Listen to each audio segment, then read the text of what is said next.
बिस्मिल्लाहिर्रहमानिर्रहीम। अस्सलाम वालेकुम दोस्तों। जैसे कि मैं आमतौर पर हमेशा कहता रहता हूं कि फ़ौज को सियासत में मुदाखलत नहीं करनी चाहिए, इसके बड़े ख़तरनाक नताइज निकलते हैं। इससे फ़ौज की एफिशिएंसी और इफेक्टिवनेस या उनके प्रोफेशनलिज्म पे असर पड़ता है, जिसकी वजह से फ़ौज वो काम नहीं कर सकती जो उसे करना चाहिए। तो लोग कहते हैं कि ये सही नहीं है, ये बात गलत है, फ़ौज पाकिस्तान में अच्छा रोल प्ले कर सकती है वगैरह वगैरह वगैरह। आज मैं आपको 5 सितंबर के दिन 1965 के हवाले से यही बात क्लियर करने की कोशिश करूंगा कि फ़ौज की सियासत में मुदाखलत से पाकिस्तान ने कैसे एक क्रूशियल मौका जो हम कश्मीर को हासिल कर सकते थे गवा दिया। 1948 से जब इंडिया ने इलीगली कश्मीर को ऑक्यूपाई किया था तो पाकिस्तान के लिए ये क्लियर हो गया था कि सबसे पहले हमें एक मजबूत फौज चाहिए। मजबूत फौज के बगैर पाकिस्तान का मुस्तकबिल सिक्योर नहीं है। सो हमारी नेशनल सिक्योरिटी की टॉप प्रायोरिटी पाकिस्तान की फौज बनाना बन गया और उसी फौज को बनाने के लिए हमने उस टाइम पे 80% ऑफ बजट अपनी फौज पे लगा दिया। सीटो सेंटो जैसे पैक्ट साइन किए ताकि अमेरिका से हथियार मिल सके और इन्हीं हथियारों की बदौलत और सीटो सेंटो की पैक्ट्स की वजह से और फेडरल बजट का 80% देने की वजह से हमारे पास एक अच्छी खासी फौज बन गई थी 1965 के लिहाज से। अब सवाल ये है कि 1965 तक हमारे पास एक अच्छी खासी फौज थी, अमेरिकन जेट्स थे, टैंक्स भी थी, अमेरिकन टैंक्स थी। इंडिया के पास इस तरह की कोई भी चीज नहीं थी। हालांकि पार्टीशन के टाइम पे 4 लाख अगर पूरे बड़े सगीर की फौज थी तो उसमें से हमारे पास 1.5 लाख के करीब फौज आई और 2.5 लाख के करीब इंडिया के पास फौज आई। अगर टोटल 4000 ऑफिसर थे तो उसमें से 1500 ऑफिसर पाकिस्तान के पास आए, 500 ऑफिसर उनमें से बरतानवी थे और 1000 ऑफिसर पाकिस्तानी थे। ठीक है, इस तरह से हमारी डिस्ट्रीब्यूशन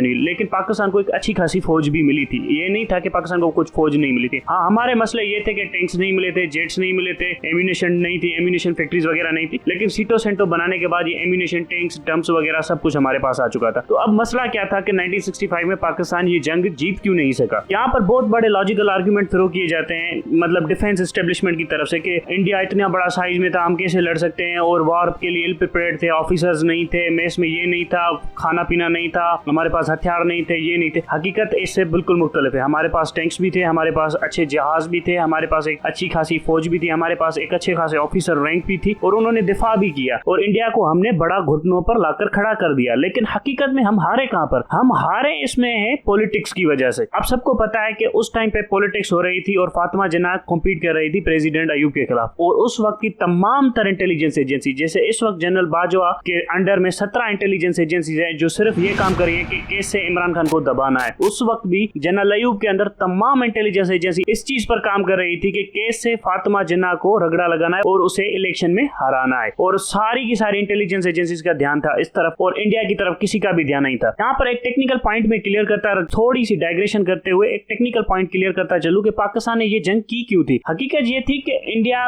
पहले ये अज्यूम करता था कि जम्मू एंड कश्मीर एक इंडिपेंडेंट सॉवरेन टेरिटरी है और उसका एक प्राइम मिनिस्टर होगा। हालांकि वो चलेगा इंडियन कॉन्स्टिट्यूशन के मुताबिक, लेकिन उसका एक प्राइम मिनिस्टर होगा। 65 होने से पहले इंदिरा गांधी ने वहां का प्राइम मिनिस्टर ही हटा दिया और वहां पर चीफ मिनिस्टर लगा दिया, जिससे वहां पर एक अच्छा खासा तसादुम हो गया। जैसे इस टाइम पे हो रहा है कि इंडिया ने कानून पास कर दिया है कि जिसकी वजह से कश्मीर एक सेपरेट इंडिपेंडेंट स्टेट नहीं है बल्कि इंडिया की टेरिटरी का हिस्सा है। सो इसी तरह से वहां पर भी उन्होंने प्राइम मिनिस्टर को हटा के चीफ मिनिस्टर कर दिया और इंडियन कॉन्स्टिट्यूशन के अंदर ले आए। तो पाकिस्तान के पास कोई ऑप्शन नहीं बचा था, बल्कि पाकिस्तान को इस थ्रेट को जो इंदिरा गांधी ने क्रिएट किया था उसको रिस्पॉन्ड करना था। अब उसको रिस्पॉन्ड करने के लिए बहुत सारे ऑप्शन थे, डिप्लोमेटिक ऑप्शन थे, मिलिट्री ऑप्शन थे। तो पाकिस्तान ने मिलिट्री ऑप्शन भी एक्सरसाइज करने की कोशिश की। लेकिन माइंड यू, जनरल अयूब कभी भी इस ऑपरेशन के फेवर में नहीं थे। ये तो जंग उसके गले में पड़ गई, वरना वो लड़ने के लिए कभी भी तैयार नहीं थे। उन्होंने बस आईबी को क्लियर इंस्ट्रक्शन दे दिए थे, थोड़े बहुत बम फोड़ दो जम्मू एंड कश्मीर में ताकि इंडियन को पता चले। बाकी ये सारी की सारी जंग जो प्लान की थी, वो सारी की सारी जंग प्लान की थी जुल्फकार अली भुट्टो ने और जनरल मूसा भी इस जंग से दूर ही रहना चाहते थे। अब इन टॉपिक्स में डिटेल में नहीं जाते कि जंग कैसे छिड़ी, किसने छिड़ी वगैरह वगैरह। अब आते हैं कि जंग शुरू हो गई तो उसके बाद क्या हुआ। उसके बाद होगी सियासत। सियासत कैसे शुरू हुई? एक जनरल दूसरे जनरल के साथ नहीं बन रहा था। जनरल याया और जनरल मूसा मिलकर जनरल मलिक को क्रेडिट नहीं देना चाहते थे। इसकी वजह से हुआ ये कि चेन ऑफ कमांड में डिस्टर्बेंस हो गई और जिसकी वजह से क्रूशियल टाइम, वॉर में टाइमिंग की बड़ी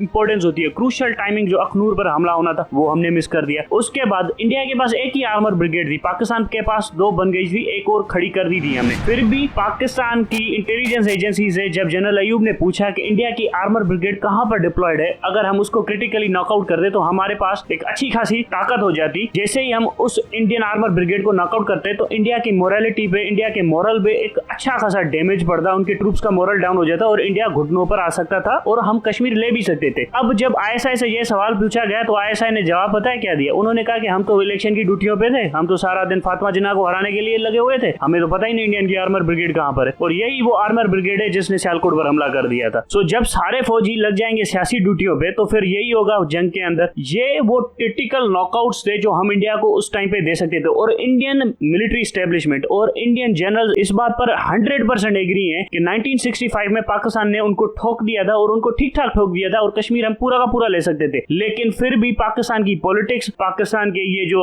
फौजियों की पॉलिटिक्स के नशे, इन सारों के चक्कर में, इनको एक दूसरे को नीचे दिखाने के चक्कर में हमने वो पूरी की पूरी जंग हार दी। ना हमारे पास हथियारों की कोई कमी थी, ना हमारे पास ट्रूप्स की कोई कमी थी, ना हमारे पास यूं समझ ले ऑफिसर्स की कोई कमी थी। हर फौज के पास ऑफिसर, ट्रूप्स वगैरह की कमी होती है, ये तो अमेरिका के अंदर भी होती है। लेकिन फिर भी हमारे यहाँ पर जो क्रिटिकल ब्लंडर थे वो पॉलिटिकल ब्लंडर थे, और एक बंदा जंग लड़ना चाहता था, दूसरा बंदा जंग से भागना चाहता था। इस तरह की पॉलिटिक्स के चक्कर में पाकिस्तान ने ये सारी की सारी जंग हार दी। जंग हार दी इन द सेंस के हमने अपने पॉलिटिकल ऑब्जेक्टिव्स जो कि कश्मीर को आजाद करवाना था वो नहीं हासिल कर सके। हाँ, ये बात अलग है कि हमने इंडिया को भी आगे नहीं बढ़ने दिया, एक स्टेलमेंट की सिचुएशन कर दी। अगर हमारे पास पॉलिटिकल ऑब्जेक्टिव्स और पॉलिटिकल क्लियरिटी होती तो ये जंग हम बड़ी आसानी से जीत सकते थे और कश्मीर का बहुत बड़ा हिस्सा हम ले सकते थे। हो सकता था कि हम पूरा का पूरा कश्मीर ना ले लेते, लेकिन हम श्रीनगर और भी बहुत से क्रिटिकल एरियाज थे कश्मीर के जो हम ले सकते थे, जिसकी वजह से इंडिया का रूट ही वहां पर बंद हो जाता। लेकिन फिर भी सारा का सारा अब इसका ब्लेम जाना चाहिए तो हमारी आर्मी की उन पॉलिटिकल एक्टिविटीज की वजह से, जिसकी वजह से उन्होंने अपने प्रोफेशनलिज्म को कॉम्प्रोमाइज किया। Thank you very much.